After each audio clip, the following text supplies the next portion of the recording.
Iran ସହିତ ଚାଲିଥିବା ବିବାଦ ମଧ୍ୟରେ ହର୍ମୁଜ ପ୍ରଣାଳୀକୁ ନେଇ ଏକ ବିବାଦ ଦେଖାଦେଇଛି।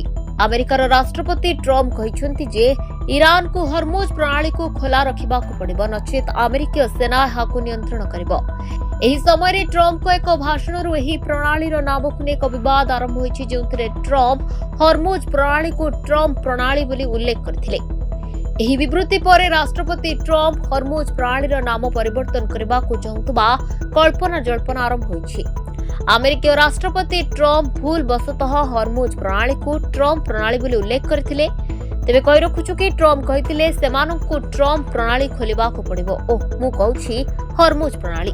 ମୋତେ କ୍ଷମା କରନ୍ତୁ, ମୁଁ ବହୁତ ଦୁଃଖିତ। ତାହା ଏକ ବଡ଼ ଭୁଲ ଥିଲା। ଅନ୍ୟ ଶବ୍ଦରେ ରାଷ୍ଟ୍ରପତି ଟ୍ରମ୍ପ ଜାଣି ଶୁଣି ପ୍ରଣାଳୀର ନାମ ଭୁଲ ଉଚ୍ଚାରଣ କରିଥିଲେ। କେବଳ ପରବର୍ତ୍ତୀ ସମୟରେ ଦାବି କରିଥିଲେ, ମୁଁ ସାଧାରଣତଃ ଭୁଲ କହେ ନାହିଁ।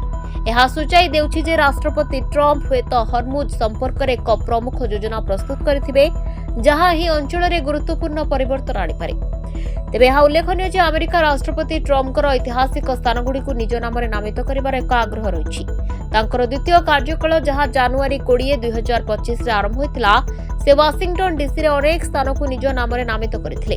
ତେଣୁ ତାଙ୍କର ପ୍ରାରମ୍ଭିକ ଭୁଲ ନାମକରଣ ତାଙ୍କ ଦାବି ପରେ ଯେ ସେ ଭୁଲ କରନ୍ତି ନାହିଁ, ଏହା କେବଳ ସଂଯୋଗ ନୁହେଁ, ବରଂ ଏକ ହିସାବିକ ରଣନୀତି ହୋଇପାରେ। ତଥାପି କ'ଣ ଜଣେ ଆମେରିକୀୟ ରାଷ୍ଟ୍ରପତି ପ୍ରକୃତରେ ଏକ ଅନ୍ତର୍ଜାତୀୟ ସାମୁଦ୍ରିକ ଜଳପଥକୁ ନାମିତ କରିବାର ଅଧିକାର ରଖିଛନ୍ତି?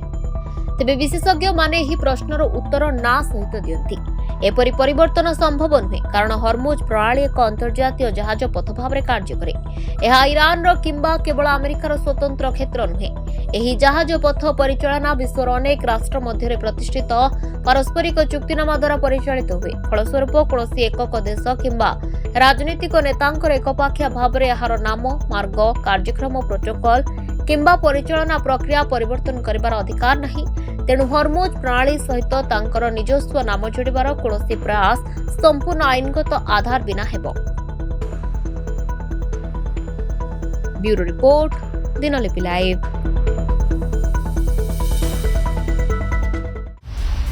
ଦିନଲିପି ଲାଇଭ୍ को एबे ही लाइक शेयर सब्सक्राइब करंतु।